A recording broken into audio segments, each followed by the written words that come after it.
안녕하십니까, 조경건입니다. 오늘 시사포커스인에서는 부산 MBC가 최근 집중 보도하고 있는 부전 마산 복선 전철의 안전 문제 심층 취재로 다뤄봅니다. 3주째 이어가고 있는 부산 초선 국회의원과의 대담, 오늘은 마지막으로 국민의힘 주진우 해운대갑 국회의원과 함께 합니다.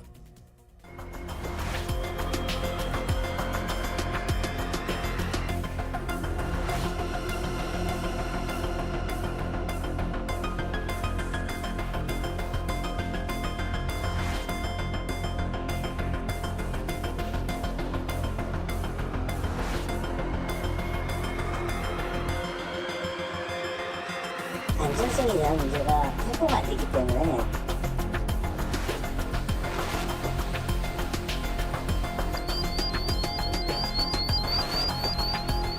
가스가 돼 있는 곳은 바퀴가 가까이 가면 불도 붙기도 하고.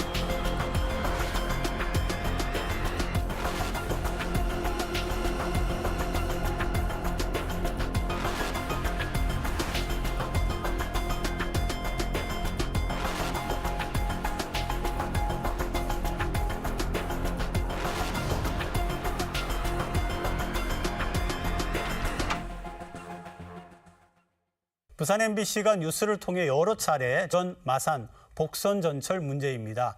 이 문제 집중 취재해온 송강무 기자 나와 있습니다. 어서 오세요. 안녕하십니까. 그러니까 부전 마산 복선 전철은 부산 경남을 잇는 핵심 교통시설이잖아요. 네, 그렇습니다. 부산 부전역을 출발해서 강서구를 지나서 경남 창원으로 연결되는 대중교통망입니다.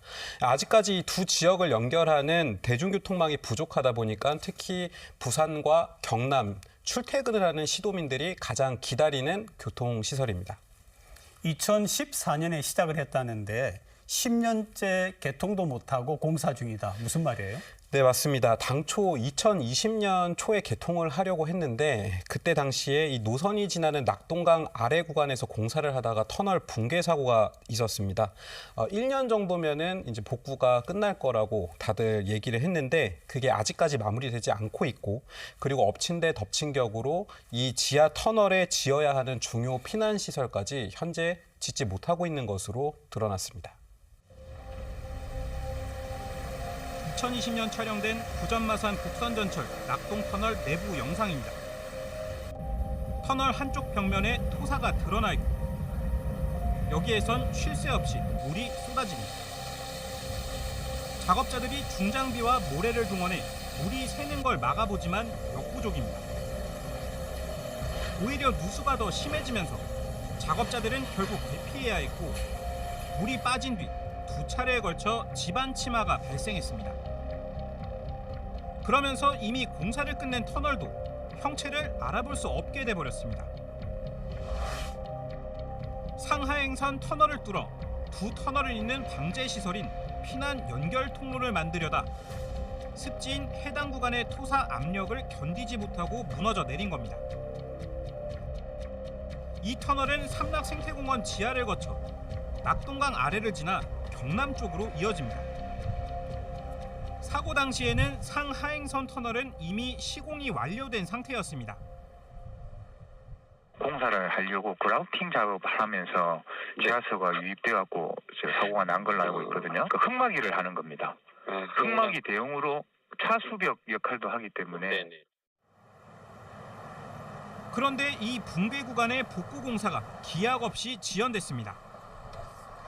연약 지반인 탓에 땅속 상태가 예상보다 더 좋지 않았기 때문입니다. 사업주무관청인 국가철도공단은 늦었지만 올해 말까진 공사를 마무리하겠다는 입장입니다. 내년 상반기 개통이잖아요. 예, 그렇게 일정을 잡고 있죠. 그런데 또 다른 문제가 발생했습니다. 붕괴 사고 구간의 복구가 마무리된다 해도 이 구간에 또 다른 치명적인 안전상의 문제가 확인된 겁니다. 공사 마무리 단계라던 설명과 달리 이 터널 구간에 지어야 할 피난 통로 2곳을 추가로 만들지 않은 겁니다. 설계에는 2.5km 길이 지하 터널에 일정 간격으로 4개의 피난 통로를 짓도록 되어 있는데 사고 지점 반대편 강서구 쪽과 붕괴 사고 지점은 복구 공사를 하며 통로를 설치했지만 나머지 삼락 생태공원 끝자락과 사상구 도심 쪽 두 곳은 손도대지 못했습니다. 이곳에 피난 연결 통로를 뚫다 4년 전처럼 또다시 붕괴 사고가 날 수 있다는 이유에서였습니다. 일단은 안전성에 대한 문제가 확보가 안 됐기 때문에 지하 20-30m가 밑에가 거의 무리라고 보면 돼요. 하지만 이 구간과 같은 단선, 병렬 터널에는 법에 따라 승객들이 바로 옆 터널로 이동할 수 있는 피난 연결 통로를 설치해야 합니다. 탈선과 화재 같은 긴급 사고가 나면 지하에 밀폐된 터널 특성상 대형 인명 피해로 이어질 수 있기 때문입니다. 도로와 달리 철도의 터널은 안전성 평가를 거쳐 피난 통로의 개수와 간격을 정하도록 하고 있는데 부전 마산선도 열차 길이와 대피 방법 등을 따져 해당 구간에 일정 간격으로 4개의 피난 통로가 필요한 걸로 처음부터 설계됐습니다. 이대로라면 피난 통로가 없는 구간이 1km가 넘게 되는데 대형 사고가 나면 지하 20m 깊이 터널에서 신속한 대피가 어려워질 수 있습니다. 전문가들도 피난 통로는 터널 사고에서 인명 피해를 줄이는 핵심 시설로 통로 간 간격이 무엇보다 중요하다고 지적하고 있습니다. 그 시설까지 가기 전에 이제 연기를 흡입해서 질식 사망하실 수 있거든요. 피난 보행 속도라든가 연기의 흐름 속도라든가 이런 거를 전문가들이 계산을 해서 어느 정도 몇 미터 간격에. 하지만 취재가 시작되기 전까지 주무관청과 사업 시행자 사이에선 황당한 해결법이 논의되고 있었습니다. 문제의 피난 연결 통로 2곳을 아예 설치하지 않고 다른 안전 대책을 마련한다는 내용이었습니다. 붕괴 사고 복구도 예정보다 훨씬 늦어졌고 공사비도 천정부지로 치솟는 상황에서 내년 개통을 맞추기 위한 꼼수 아니냐는 의혹까지 제기되고 있습니다. 피난 터널을 안 짓는 방향으로 지금 논의하고 있습니다. 계속 논의 중인 사안이고 시행사는 추가 방제 시설을 마련하고 터널 사이에 공사 작업용으로 뚫어놓은 횡갱을 피난 시설로 이용하겠다는 생각입니다. 이렇게 되면 피난 통로 간 간격이 당초 설계보다 훨씬 멀어지는 문제가 발생합니다. 그걸 대체해서 뭐 차단 시설이라든지 여러 가지 시설을 더 추가적으로 연계해서 탈선이나 충돌, 화재와 같은 열차 사고는 지난 2020년 4건에서 해마다 증가해 지난해엔 30건으로 늘었습니다. 취재가 시작되자 국토교통부와 철도공단이 전문가 자문단을 꾸려 피난 통로 설치 가능성을 다시 검토 중이라고 밝혔습니다.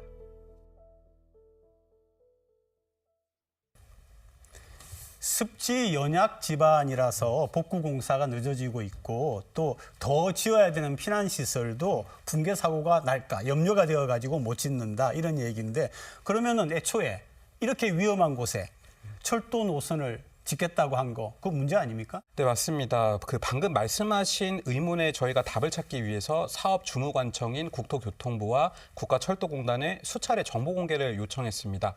하지만 모두 공개를 거절당했는데요. 일단 이 사업은 민간 투자 사업으로 사업 총괄은 국토부와 철도공단이 맡고 있지만 실제 사업 진행과 공사는 민간 사업자가 맡고 있습니다. 청구한 자료들에는 민간 기업의 노하우가 포함되어 있다는 등의 이유로 거절됐습니다. 근데 아무리 민간 투자 사업이라도 철도는 공공재잖아요. 그리고 시민들이 이용하는 그런 그 교통수단이고요. 그러면은 안전 문제에 답을 내놓지 않는다. 이건 굉장히 무책임해 보이는데요.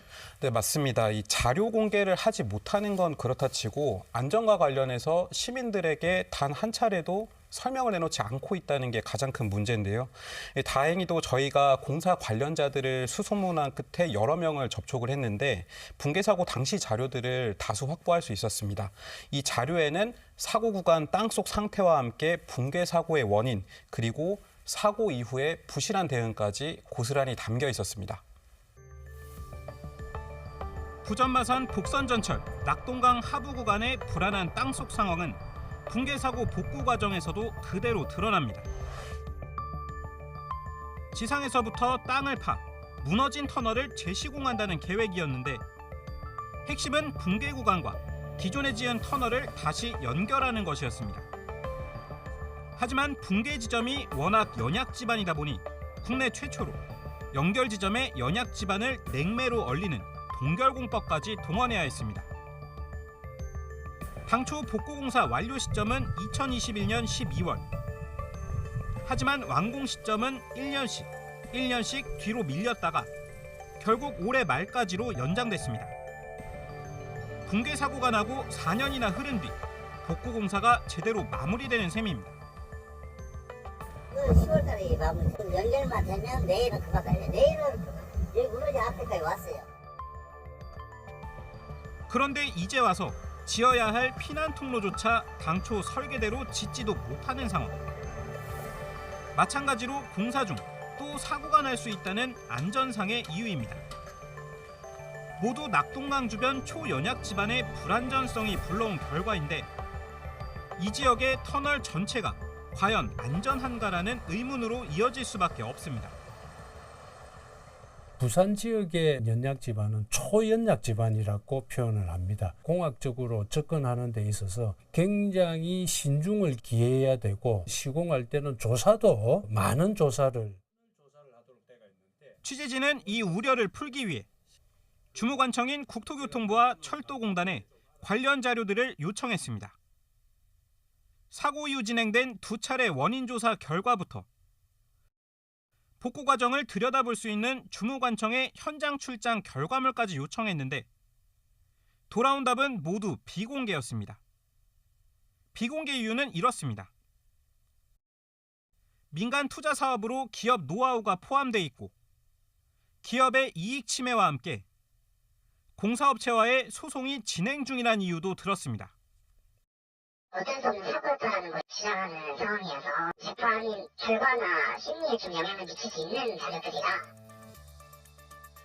취재진은 사업 관계자들을 수차례 접촉하는 과정에서 현재 땅속 상태를 확인할 수 있는 보고서를 단독 입수했습니다. 2020년과 2022년 2차례 발간된 전문학회 사고 원인 조사 보고서에는 집안 상태와 함께 붕괴 발생 과정이 자세히 기록되어 있었습니다. 터널이 지나는 구간은 깊이 20에서 30m 모래층. 이곳엔 강한 지하 수압과 함께 퇴적물에서 나온 메탄과 같은 가스들이 다량 녹아있는 걸로 확인됐습니다. 실제 사고 조사 과정에서 땅을 파자 수미터 높이로 가스가 분출되기도 했고 땅속으로 연결된 관에 가스 측정기를 넣자 다량의 가연성 가스가 검출되기도 했습니다.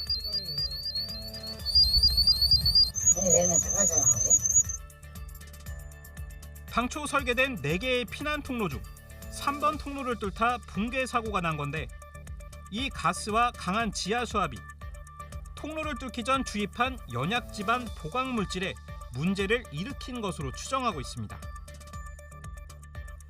연약 지반을 다지기 위해 주입한 물질이 제대로 형성되지 않았고 이 상태에서 피난 통로를 짓기 위해 터널 측면을 뚫다 지하수가 유입돼 결국 터널 구조물의 균형이 무너진 걸로 분석했습니다.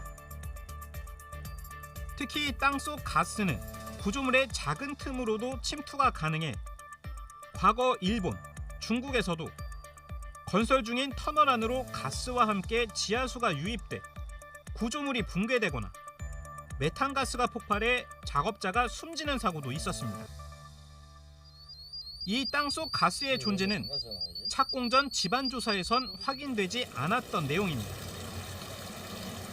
이 때문에 현장 지반 조건 등을 통해 피난 통로 간격과 수를 정했다는 첫 설계 때는 이런 붕괴 사고 가능성을 전혀 예측하지 않았습니다. 식물 무덤들이 부패가 돼갖고 가스가 돼 있는 곳은 화기가 가까이 가면 불도 붙기도 하고 부분적으로 분포하고 있기 때문에 발견해내기도 쉽지도 않고. 붕괴 사고 직후인 2020년 6월 공사업체는 다시 집안 조사를 벌일 수밖에 없었고, 재조사 이후 이번 피난통로 주변도 사고 위험이 크다며 철도공단에 피난통로 설치를 제외해달라고 요청했습니다. 그런데 4년이 지난 올해 초, 이번엔 사상구 도심 쪽 남은 1번 통로마저 못 짓겠다고 나선 겁니다. 다시 조사해보니 1번 통로 주변도 사고 위험이 높다는 건데, 사고 직후 진행된 집안 조사조차 부실했던 것 아니냐 비판이 제기되고 있습니다. 업체 측은 사고 직후에는 붕괴 사고 지점에만 집중해 조사가 이뤄진 거라고 해명했고, 통로 2개를 제 위치에 못 지어도 법적 안전 기준은 위반하는 건 아니라고 주장하고 있습니다. 하지만 전문가 자문단은 피난 연결 통로 2곳을 짓지 못하는 이유를 설명할 만한 객관적인 자료가 부족하다며 시행사와 시공사 측에 추가 자료를 요청한 상태입니다.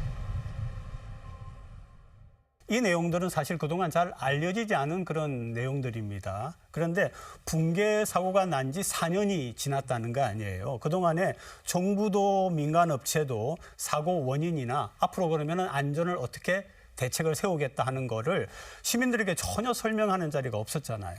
네, 맞습니다. 보통 대형 사고가 나면은 조사를 하고 여기에 대해서 원인과 대책을 발표하는 게 일반적입니다.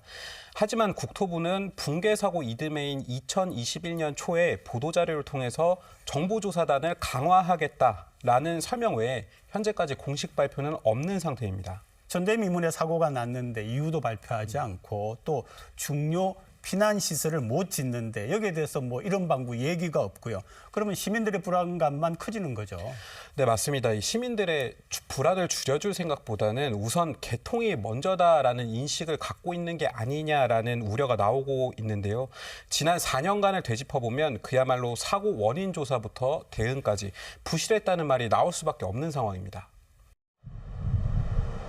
사고가 난 낙동강 구간 철도 지하화는 2009년 부산시가 도시 미관과 민원 등을 이유로 국토교통부에 건의하면서 진행됐고 이듬해 확정됐습니다. 연약 지반인 낙동강 하구에 처음으로 하저 터널이 생긴 겁니다.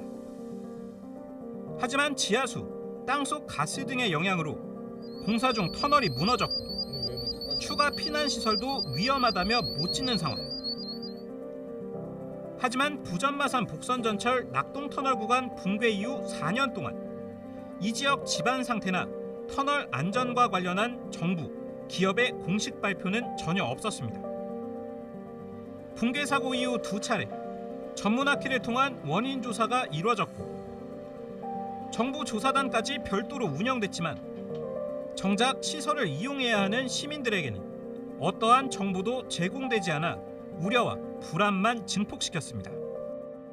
원인 조사를 하고 나면은 일반인들도 확인할 수 있도록 정보 공개를 해야 되는 게 당연하고요. 안전하고 제대로 됐다는 것을 확인시켜 주기 위해. 취재를 통해 확인한 지난 4년간의 기록들을 보면 이해할 수 없는 지점들이 계속해서 나타나고 있습니다.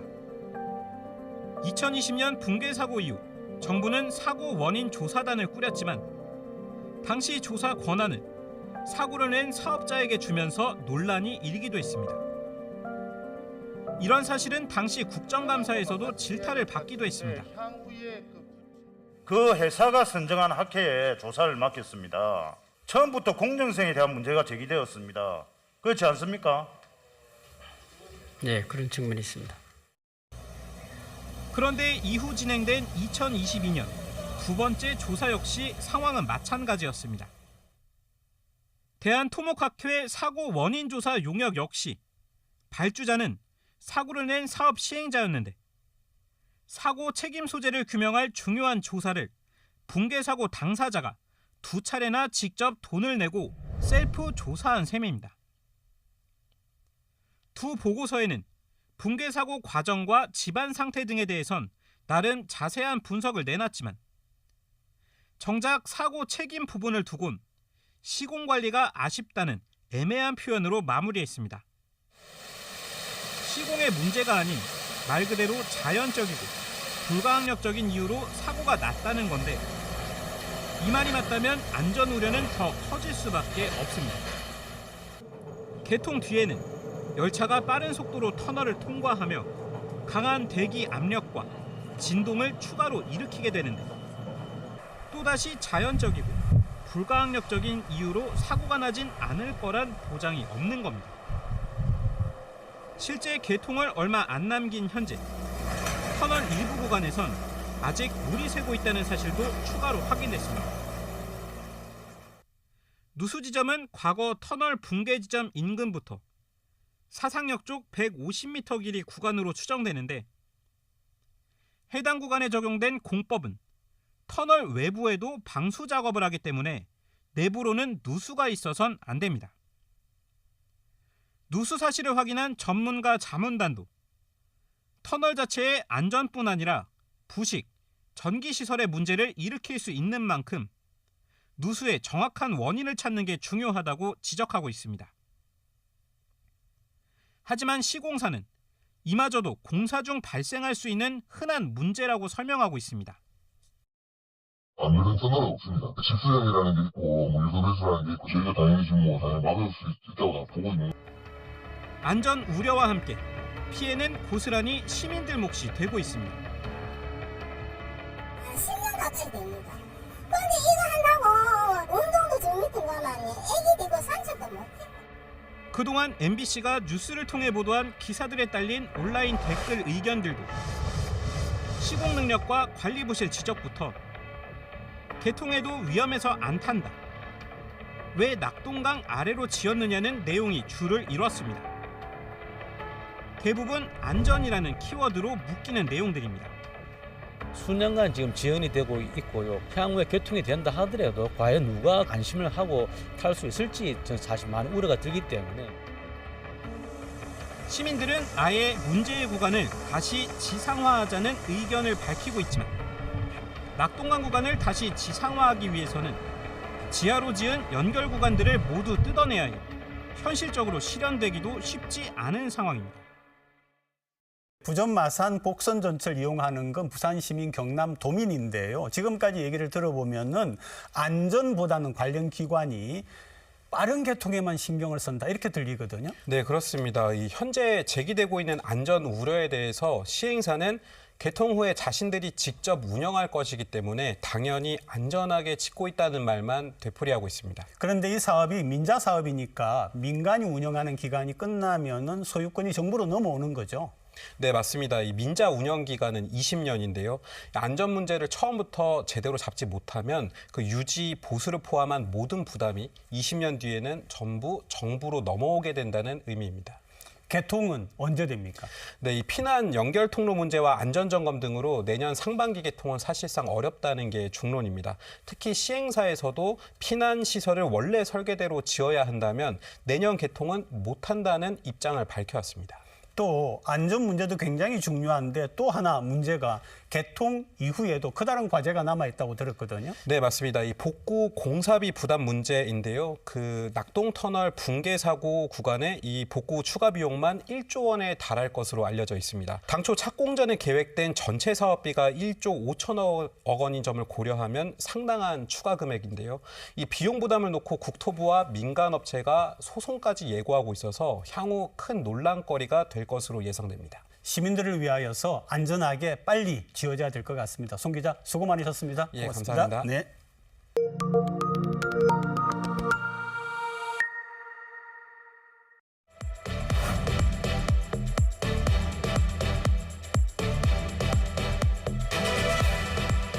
대통령실 금융위원회 법무부에서 약 7년간 정책과 예산을 다뤘습니다. 제 국정 경험과 공적인 네트워크를 살려서 뚝심 있게 일하겠습니다.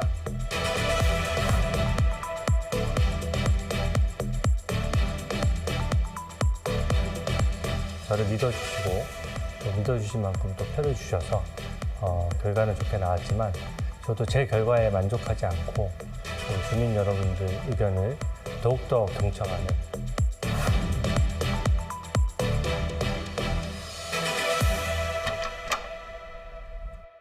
뉴스톡톡 오늘은 주진우 국민의힘 해운대갑 국회의원 나오셨습니다. 주 의원님 어서 오시죠. 네, 반갑습니다. 네, 안녕하세요. 네. 국회의원 임기 시작 5개월 지나고 있습니다. 네. 밖에서 보시던 여의도, 직접 하고 계시는 여의도 어떻습니까? 저는 지금 이제 크게 보면 두 가지 방향으로 일을 열심히 하고 있는데요. 첫 번째는 제가 당에서 이제 법률자문위원회라는 걸 맡고 그렇죠. 있습니다. 네. 네.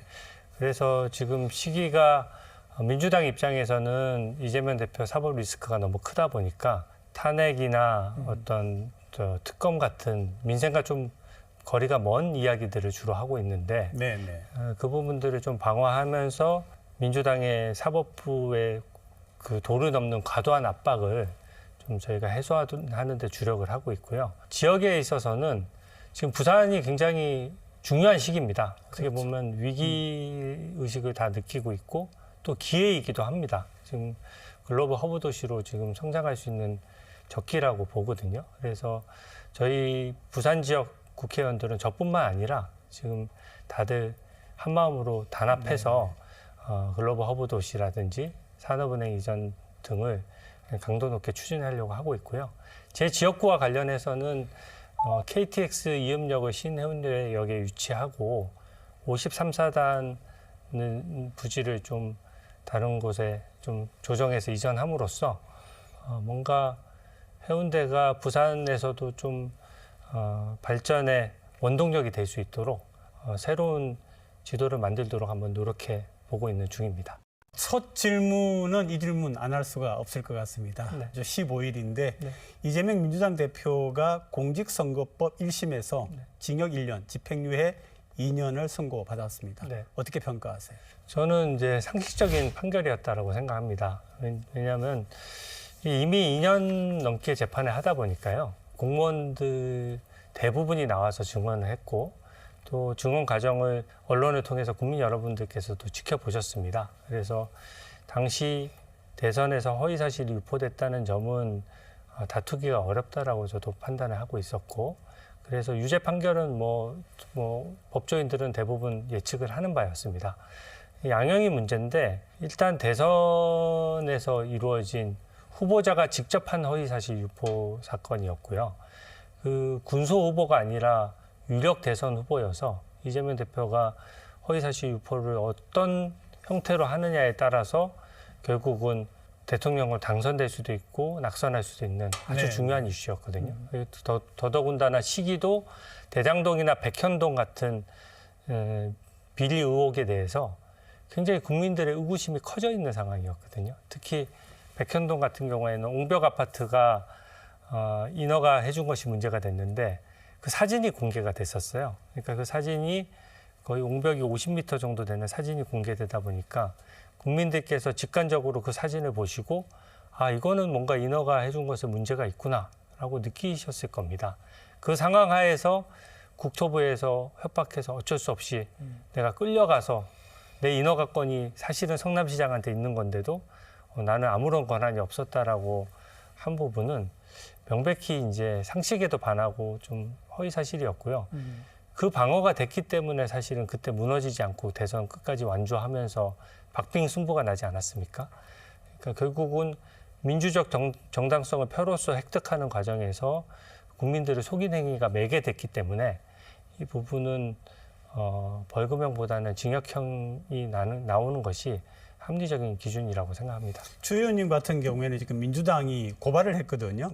생중계 관련 허위 사실 적시, 명예훼손 이렇게 되어 있는데 이 부분은 뭐 어떻게? 그거 당연히 부당한 고발입니다. 이미 지금 이재명 대표 선고가 나고 나서 이미 판결문 내용이 공개되면서 사실상 국민들이 지금 다 알고 있거든요. 근데 방송 생중계는 예전에 박근혜 전 대통령이나 이명박 전 대통령 때 이미 전례가 있고요. 이것은 국민들의 관심사가 너무 집중돼 있는 사건이니까 국민 알 권리를 위해서 제가 생중계를 요구했던 것이고 이제 방송 생중계가 불어대고 나서 왜 이재명 대표가 반대하냐 좀 비판을 했습니다. 그랬는데 민주당 입장은 뭐냐면 이재명 대표가 나는 반대 안 했고 그냥 침묵했을 뿐이다. 근데 왜 나보고 반대했다라고 하냐. 그게 이제 허위사실이라고 하는데요. 박찬대 원내대표가 이거 방송 생중계하면 절대 안 됩니다 할 때는 이재명 대표가 바로 최고위원 회의여서 바로 옆에 앉아 있었어요. 거기서 고개 끄덕거리면서 앉아 있었는데 그것을 침묵했지 반대한 것은 아니다. 이런 것은 좀 국민들 보시기 민망한 사실은 변명에 불과하고요. 주 의원님 경우에는 이제 두 개의 큰 흐름이 부딪히지 않았습니까? 그렇죠? 네. 민주당 같은 경우에는 윤 대통령의 탄핵을 계속 주장을 해왔고요. 네. 또 이제 국민의힘 같은 경우에는 이재명 대표의 사법 리스크를 그렇게 이야기해왔는데 주 의원님은 워낙 대통령실에 아마 계셨기 때문에 그런 것 같은데 윤 대통령을 좀 많이 보호한다라고 하는 그런 이미지가 있거든요. 그런 부분에서 또 연계가 모든 게 되어 있지 않나 이런 얘기가 있는데 그 부분은 어떻게 생각하세요? 저는 뭐 국민 여러분들이 다 지지하는 정당이 다르고 또 하시다 보니까 그런 생각도 당연히 하실 수 있다고 생각합니다. 근데 저는 한 점만 좀 객관성을 지적하고자 하면요. 민주당 이재명 대표의 사법 리스크는 뭔가 만들어낸 사건이 아닙니다. 대장동 백현동 비리 같은 경우에도 대장동 업자가 수천억 원을 오히려 성남시보다 훨씬 7, 8배 많은 수익을 가져가고 또 백현동 같은 경우에도 평소 같으면 인허가 안 될 것이 인허가가 되고 그 안에서 또 이재명 대표의 측근이었던 분이 그 인허가를 해준다는 명목으로 몇십억 원을 또 받아가고 이런 것들이 있고 또 내부 증언이 있었거든요. 경기도 법인카드 사용 같은 경우에는 조명현 씨가 스스로 이제 내부 제보를 했고 대북 송금 사건 같은 경우에도 지금은 번복됐지만 이하영 부지사가 이재명 대표에게 보고했었다라고까지 증언을 했었고요. 그래서 민주당의 지금 현재 이재명 대표가 직면하는 사법 리스크는 본인이 했던 일과 관련해서 본인 측에 있는 사람들이 이제 제보를 해서 벌어진 사건이어서 정치 영역이 아니라 누구나 공정하게 재판을 받아야 되는 것이고요. 지금 특검은 이재명 대표 입장에서는 사법 리스크가 있다 보니까 이 형이 확정되기 전에 조기 대선을 치르는 게 본인에게 유리한 상황이거든요. 그러다 보니까 이번에 이제 김건희 여사 특검법도 어떻게 보면 탄핵의 빌미를 만들어내기 위한 꼬투리를 잡기 위한 과정이라고 생각하는데요. 처음에는 14개 혐의가 있다라고 하다가 마지막에 이제 2개 혐의를 줄여서 특검법을 발의했어요. 이거는 이때까지 이 김건희 여사 관련된 14개 혐의를 만들어내기 위해서 거의 국회가 마비될 정도로 모든 상임위에서 이 얘기만 떠들었거든요. 그리고 이 14개 혐의에 대해서 특검을 다 하지 않으면 나라 망할 것처럼 주장했었습니다. 근데 이제 와서 갑자기 2개만 하자. 이 얘기는 저는 이 특검이나 탄핵을 민주당에서 빌드업해 가는 과정이 사실상 가짜고 엉터리 법안이고 고무줄 법안이다. 이런 점을 좀 지적하고 싶습니다. 네, 그리고 법사위에서 야당 주도로 검찰 특활비 전액 삭감을 했는데요. 보복성 예산 삭감이다라고 여당은 주장을 하고 있고요. 자료 제출이 없는 예산이어서 검토 않겠다라고 야당은 얘기했는데 이 부분은 어떻게 보세요?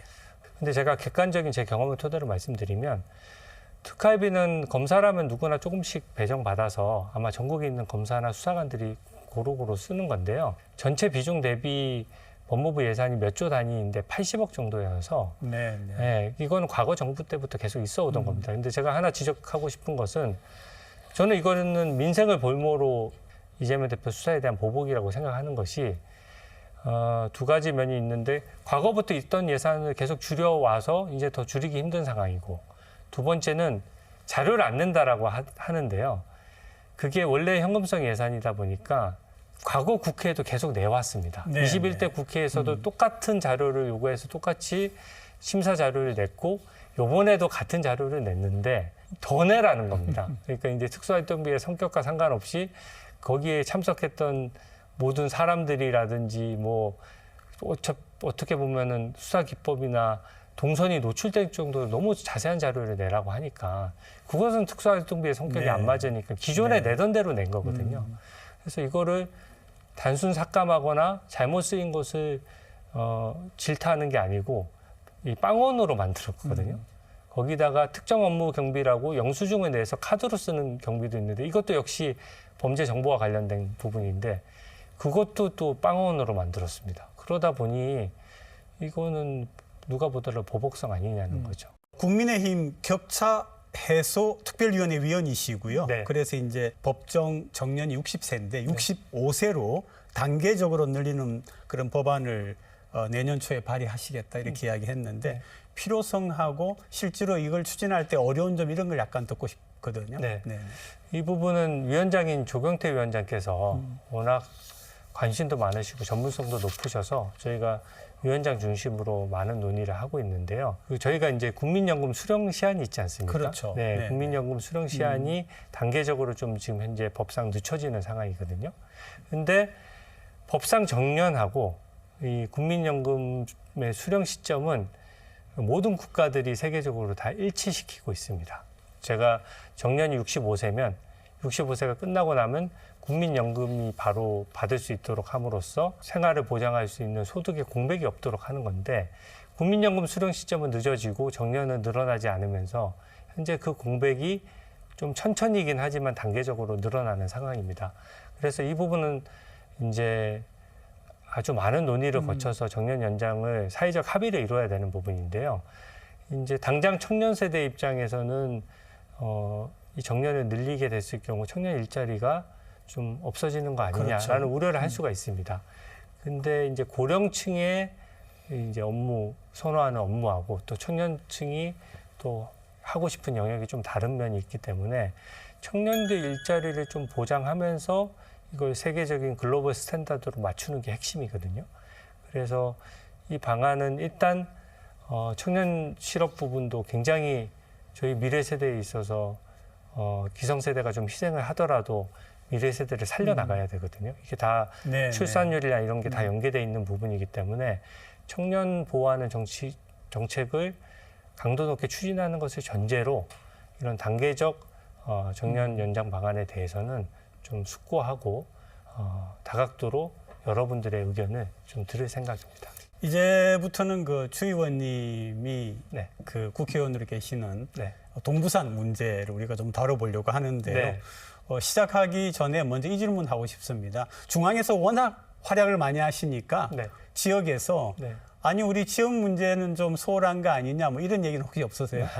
제가 법률자문위원장이다 보니까 뭐 본의 아니까 언론 노출도가 높습니다. 그러니까 이제 지역에 제가 자주 내려오고 지역 현안을 챙기는데도 아무래도 이제 중앙에서 많이 양면이죠. 네. 중앙에서 열심히 할수록 지역은 안 챙기는 거 아니냐. 이제 다만 중앙에서 어떤 업무를 열심히 하게 되면 그 개별 의원들의 그 어떤 국정 영향력이 좀 커지는 거거든요. 그런 측면이 있어서 저는 지역 내 현안은 늘 챙기고 있고 지역 주민들하고 늘 소통하고 있어서 지역 주민들과 함께 논의하는 협의체도 많습니다. 그래서 제가 지역 현안을 챙기고 있다는 진정성에 대해서는 지역 주민들께서도 잘 아실 것이라고 생각하고 제가 조금 더 열심히 잘 챙기도록 하겠습니다. 네. KTX 이음 세 가지 이야기가 들렸어요. 오시리아 쪽이 있는 기장, 또 하나는 백스코 쪽, 그리고 이제 신해운대역 이렇게 이야기가 되는데 주 의원님 지역구를 이야기한다면 신해운대역이 되지 않습니까? 자, 이 셋 중에 어디에 하는 게 가장 합리적일까요, 지금? 저는 뭐 제 지역구긴 하지만 전체적인 상황을 제가 좀 설명드릴 텐데요. 신해운대역에 하는 것이 저는 전체적으로 매우 합리적이라고 생각합니다. 첫 번째는 어떤 역을 만들 때는 수요 문제를 먼저 생각을 해야 되거든요. 신해운대역이 사실상 현재 인구 수라든지 수가 굉장히 많죠. 그리고 유동 인구가 좀 많고 또 사실 이런 역을 만들 때는 서울도 그렇고 타 지역에서도 좀 부산을 많이 방문하도록 하는 데 목적이 있는 건데 그런 전략적인 면에서도 신해운대역이 조금 더 입지상 저는 유리하다, 전략적으로도 유리하다라고 생각하고요. 두 번째는 이 KDI에서 예비 타당성 조사라는 걸 합니다. 과거에는 신해운대역을 전제로 예비 타당성 조사를 해서 이미 2차례에 걸쳐서 이곳이라면 수요가 창출되고 주민들 편의가 더 높아지겠다. 이렇게 지금 결론이 나 있는 상태거든요. 다른 지역 주민들의 의사도 존중하지만 아직 거기는 KDI라는 공신력 있는 기관의 예비 타당성 조사가 없는 상황이다 보니까 이게 전체적인 국가 입장에서는 좀 객관적인 데이터가 좀 부족하다고나 할까요? 그리고 신해운대역 되더라도 저희가 의원들끼리 잘 협의해서 오시리아나 이런 센텀 쪽의 교통망도 확충해서 결과적으로 모든 지역 주민들, 많은 지역 주민들이 많이 활용할 수 있도록 하면 되거든요. 그래서 그런 면에서 저는 뭐 제 지역구이지만 신해운대역 정차가 합리적이라고 생각하고 그것을 계속 유치하기 위해서 노력을 이어가 나갈 생각입니다. 네. 그리고 사실 동부산, 서부산 문제 굉장히 많이 나오지 않습니까? 네. 뭐 지역 격차도 있고 또 교통적으로 굉장히 멀고 그래서 대심도 문제가 있지 않습니까? 이건 네. 어떻게 되고 있습니까? 그 문제에 대해서는요. 지금 현재 외곽순환도로 외곽순환도로. 네, 이거를 지금 좀 환처럼 돼 있지 않습니까? 네, 그렇죠. 이거를 완성하기 위해서 이제 반송 터널하고 그 주변의 인접도로들을 다 연결을 해야 되거든요. 그래서 그 부분은 지금 부산시와 국토부랑 저희가 협의 중에 있고요. 그게 생각보다 이 도로별로 이제 과거에 추진하면서 도로별로 추진 주체가 좀 다르다 보니까 네. 이거를 좀 이견을 좀 조율해서 한 번에 좀 통과를 시키려고 노력하고 있는 중입니다. 53사단 이전은 이제 잘 진행이 되고 있는 중에 있습니까, 현재? 국방부도 조정 필요성에 대해서는 어느 정도 공감하는 것 같습니다. 그래서 저는 53사단 이전 추진위원회를 이미 발족했고요. 이게 저는 제일 큰 현안이라고 생각합니다. 왜냐하면 부산시 입장에서도 청년들이 자꾸 부산시로 유입이 돼야 되거든요. 그래서 이것을 좀 창업 허브처럼 사용하려고 하는데 부산시에 아시다시피 좀 번듯한 공간에 넓은 부지가 필요하죠. 많지 않습니다. 네. 그래서 저희 지금은 군부대와 잘 협의를 해서 뭐 전부 이전을 해주면 좋고 그 부지가 만약에 원활하지 않으면 일부 이전을 해서라도 아까 말씀하셨던 신해운대역을 중심으로 해서 그 뒤편은 바로 군부대거든요. 네. 그래서 그게 거기가 발전돼야지 아까 말씀하셨던 동부산, 서부산으로 있는 도로망 확충에도 유리하고 또 기장이나 센터까지 연결하는 도로망 확충에도 또 도움이 되거든요. 그래서 그 뒷부분을 하는 쪽으로 국방부랑 실무 협의를 늘 하고 있는 상황이고 저는 연내에는 가시적인 성과를 내려고 플랜을 잡고 있는 상황입니다. 네. 국회의원들이 지역 주민들을 만날 때 여러 가지 그런 이렇게 장들이 있는데 해운대 가보면 좀 독특하게 학부모 간담회가 굉장히 활성화되어 있다고 들었습니다. 네. 좀 이유가 있나요? 지금 이제 저출산 문제도 심각하고 저 해운대만 하더라도 청년층 유출이 정말 심각합니다.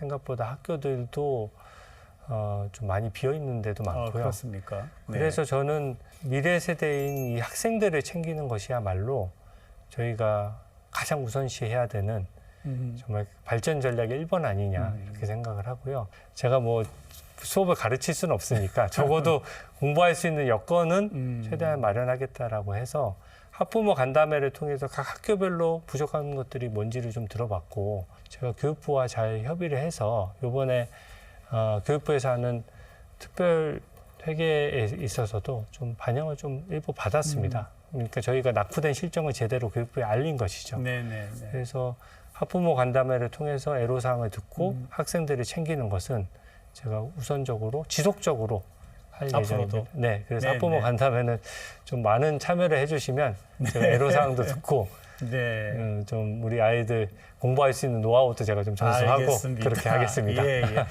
그린시티라고 하면 혹시 부산 시민 중에도 어디지 할 수 있는데 해운대 신시가지라고 우리가 부르던 곳 아니에요. 그런데 그렇죠. 재건축 얘도 어떻게 좀 구체적인 진행이 있습니까? 이 그린시티 재정비는 중요한 전제 조건이 있습니다. 하나는 선도구역으로 지정이 돼야 되고요. 선도구역으로 지정이 돼야 용적률이 올라가면서 개발에 동인이 되고 단지별로 대규모 개발이 있어야 이게 좀 공간이 지금 보시면 그린시티는 그 당시로서는 최선을 다해서 지었는데 지금 와서 보니 현재의 시각으로 보니 아파트들이 이제 소위 말하는 좀 간극도 좀 좁고 녹지 공간도 좀 적고 편의시설도 적고 아파트 단지만 많은 이런 형태가 됐거든요. 이걸 한 번에 개편하려고 그러면 선도구역 지정해서 좀 용적률을 높여서 약간 고층화하고 고층으로 예, 네. 그 가운데 공간을 활용하는 방안 이거밖에 저는 답이 없다라고 생각합니다. 근데 그동안은 이 용적률이 뒷받침이 되지 않다 보니까 리모델링 쪽으로 좀 추진했습니다. 주민들 입장에서 답답해서 그러셨는데 그렇죠. 지금 뭐 물론 리모델링을 해야 되는 공간도 분명히 있거든요. 그건 그거대로 지원하면서 리모델링으로 부족하다고 하는 곳들은 선도구역 지정하도록 그건 제가 국토부랑 잘 열심히 하면 되고요. 그러기 위해서는 지정 조건이 있습니다. 근데 주민 동의율이 가장 1번 조건이거든요. 그렇죠. 네, 나머지 입지라든지 필요성이라든지 낙후도 이런 것들은 제가 또 실상을 잘 알리면 저는 해소될 수 있는 부분이라고 생각하고 주민 동의율만큼은 숫자로 나오는 것이기 때문에 주민들이 이 재개발에 그 구역에서 동의하시는 주민들이 좀 압도적으로 많아야 이제 선도구역 지정이 가능한 것이거든요. 그래서 저는 이 수도권은 저희보다 그 해운대보다 좀 더 낙후도가 심해가지고 그럼요. 주민 동의율을 이미 오래전부터 충족을 한 상태에서 저희보다 훨씬 먼저 시작을 했습니다. 그래서 이제 선도구역으로 지정이 빨리 되는 것이고요. 저희는 동의율만 받침된다면 저는 선도구역 지정이 충분히 가능하다고 생각하고 그러기 위해서는 현재 이런 걸 지원하는 기관들이 주로 서울에 있거든요. 아, 네. 예, 물론 서울에 있어도 우리가 이제 소통해서 지원 받을 수 있는데 저는 지불에도 부산에 좀 만들어서 당장 내가 사는 집에 잠깐 그러면 재건축하는 동안 재개발하는 동안은 나 어디 가 있어야 되냐 이런 문제부터 해서 많은 거를 고민하시고 그러네요. 네. 뭐 이런 거 지원하기 위해서 저리로 또 지원하는 대출도 있거든요. 이런 것들을 주민들께서 여러 아셔야 가지로. 판단할 수 있기 네, 때문에 네. 이것을 부산 쪽으로 좀 끌고 와서 지역 주민들의 접근성을 높이는 건 제가 할 수 있는 일이 아닌가. 그것을 하고 제가 잘 설명해서 주민 동의율을 높이고 선도구역 지정으로 가겠다. 이게 저의 보관입니다. 오늘 뭐 여러 가지 얘기 잘 들었습니다. 네. 우리 부산 시민 또 시청자 분들에게 네. 마지막으로 하실 얘기 좀 하고 마무리하겠습니다. 네. 저는 지금 현재 대한민국도 그렇고 부산도 그렇고 정말 중요한 시기라고 생각합니다. 국회의원의 한 사람으로서 저희가 여야가 정쟁만 벌이는 모습에 대해서 좀 진심으로 송구하게 생각하고 저희 민주당 때문이라고 탓도 하지만 분명히 저희 잘못도 있습니다. 그래서 그런 부분은 저희가 좀 더 잘하고 여야 간 대화도 좀 늘려나가고요. 특히 부산 현안에 대해서는 부산 지역 의원들이 저번에 총선에서 저희들에게 힘을 실어주셨지 않습니까? 이런 지역이 없습니다. 그래서 저희가 지역에 힘을 받은 만큼 저희가 정말 잘하도록 노력하고요.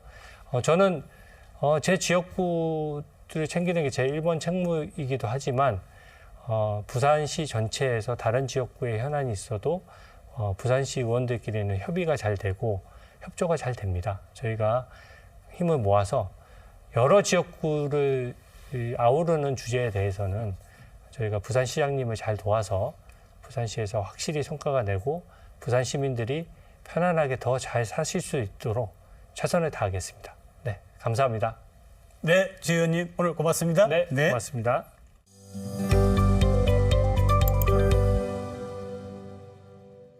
부울경 지역 교수와 연구자들이 지난 14일 부산시의회에서 기자회견을 열고 윤석열 대통령 퇴진을 촉구하는 시국선언에 합류했습니다.